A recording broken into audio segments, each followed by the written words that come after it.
आगे बढ़ेंगे, अगली खबर की ओर रुख करेंगे। रायपुर से खबर आपको बता रहे हैं, जहां बीजेपी कार्य समिति 10 जुलाई को करेगी मंत्रणा। आपको बता दें, मंडल और जिला स्तर के पदाधिकारी इसमें शामिल होंगे। केंद्रीय मंत्री मनोहर लाल खट्टर बैठक में शामिल होंगे। निकाय और पंचायत चुनाव को लेकर मंथन होगा। संगठन की आगामी कार्य योजनाओं पर भी चर्चा होगी। पंडित दीनदयाल उपाध्याय ऑडिटोरियम में यह बैठक आयोजित की जाएगी। चलिए ज्यादा बातचीत करेंगे, और ज्यादा बातचीत के लिए लगातार सहयोगी हमारे साथ गोपी लगातार लाइव बने हुए हैं। गोपी, निकाय और पंचायत चुनाव को लेकर अब मंथन किया जाएगा। संगठन की आगामी कार्य योजना पर चर्चा होगी। क्या नजर आ रही है फिलहाल कार्य योजना?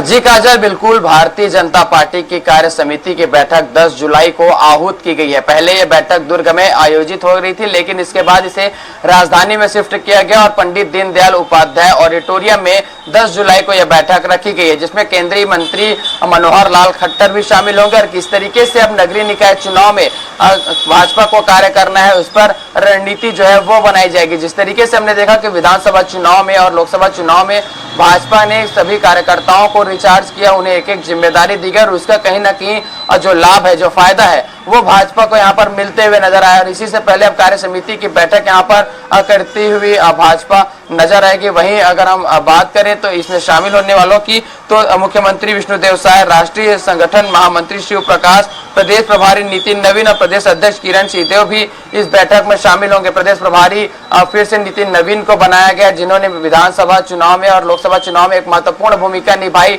सभी विधानसभा क्षेत्रों में वो गए और वहां पर भाजपा की जो मोदी की गारंटी थी, जो उनकी रणनीति थी, उन संगठन को मजबूत करने की कोशिश यहाँ पर की गई फिलहाल। और इस बैठक से संगठन और सत्ता में तालमेल बैठाने की पूरी कोशिश की जाएगी। दोनों में सामंजस्य बैठाकर किस तरीके से भाजपा नगरीय निकाय चुनाव में बैठेगी, इन तमाम विषयों पर रणनीति जो है वो बनाई जाएगी। निकाय और पंचायत चुनाव को लेकर इसमें चर्चा होगी। साथ ही बता दें कि संगठन आगामी कार्य योजना पर चर्चा करेगी कि आने वाले 1 सालों तक भाजपा किस तरीके से कार्य करेगा, किन रणनीतियों के तहत आम जनता के बीच जाएगी, ऐसे कौन से मुद्दे रहेंगे जो पंचायत चुनाव नगरीय निकाय चुनाव में प्रभावी होंगे, इन तमाम विषयों पर चर्चा की जाएगी। जिस तरीके से इनके महत्वाकांक्षी योजनाएं हैं, चाहे वो किसानों को 3100 रुपए प्रति क्विंटल धान खरीदी हो, चाहे वो महतारी बंधन योजना हो, चाहे वो युवाओं के लिए पीएससी घोटाले में सीबीआई जांच की घोषणा की जानी हो, तो हर वर्ग के लिए जो घोषणाएं योजनाएं जो है वो संचालित की जा रही सरकार के द्वारा,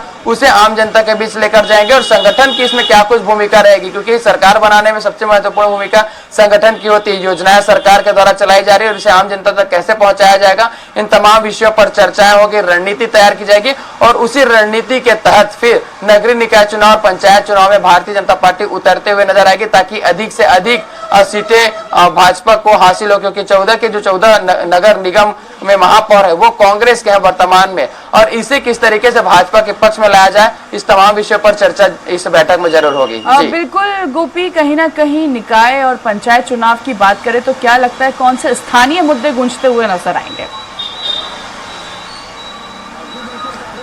जी बिल्कुल काजल, अगर हम बात करें पहले विपक्ष की, तो जिस तरीके से बिजली की समस्या को लेकर विपक्ष लगातार यहाँ पर एक्टिव नजर आ रही है और इसी मुद्दे को लेकर आम जनता के बीच जाने की कोशिश कर रही है। आज बड़ा प्रदर्शन भी होने वाला है। लेकिन अगर हम बात करें सरकार की, तो जिस तरीके से सरकार लगातार जो योजनाएं चला रही है, जिस तरीके से मैंने बताया कि जो महतारी बंधन योजना है, जिससे 70 लाख से अधिक महिलाओं को इसका लाभ हो रहा है, तो ये एक बड़ा इम्पैक्ट डालेगा नगरीय निकाय और पंचायत चुनाव में। क्योंकि गांव की जो महिलाएं हैं उन्हें इस योजना के सबसे ज्यादा लाभ जो है वो मिल पा रहा है। वही किसान वर्ग के लिए जो 3100 रुपए प्रति क्विंटल धान खरीदी की बात कही, और उसकी जो योजना जो है वो चलाई जा रही कृषक उन्नत योजना, इसका भी लाभ बिल्कुल भाजपा को मिलते हुए नजर आएगा। क्योंकि ये भी ग्रामीण क्षेत्र के किसानों को पूरी तरीके से साधने में सफल रही है भारतीय जनता पार्टी बीते 2 चुनाव में, तो ये भी एक बड़ा मुद्दा रहेगा। जिस तरीके से युवाओं के लिए लगातार किया जा रहा है, तो ये तमाम योजनाएं रहेगी। साथ ही जो प्रधानमंत्री आवास योजना है, जिसका सबसे ज्यादा लाभ ग्रामीण क्षेत्र को ही मिलता है, तो इन तमाम योजनाओं का लाभ बिल्कुल भाजपा को मिलेगा और यही एक बड़ा मुद्दा रहेगा। वहीं अगर हम बात करें विपक्ष की, तो चाहे वो बिजली की समस्या हो, चाहे वो खाद की समस्या, जिसे एक बड़ा मुद्दा बनाने की लगातार विपक्ष कोशिश करती आ रही, तो इन मुद्दों को भुनाने की कोशिश हालांकि विपक्ष करती नजर आ रही है। और इन और इन्हीं विषयों को विफल करने की कोशिश भी सरकार कर रही है और अपनी योजनाओं को लेकर आम जनता के बीच जाने की कोशिश कर रही है। अब देखना होगा कि कौन इस पर बाजी मारेगा। फिलहाल सरकार अपनी योजनाओं को लेकर यहाँ पर गंभीर और मजबूत नजर आ रही है, ताकि क्योंकि उन्हें नगरीय निकाय और पंचायत चुनाव में लाभ होगा, तो वही पुरजोर कोशिश करते हुए विपक्ष भी यहाँ पर नजर आ रही है। चलिए ठीक है, बहुत बहुत शुक्रिया गोपी हम तक जानकारी पहुंचाने के लिए। तो देखिए संगठन की आगामी रणनीति क्या होगी, इसको लेकर यह बैठक बुलाई गई है।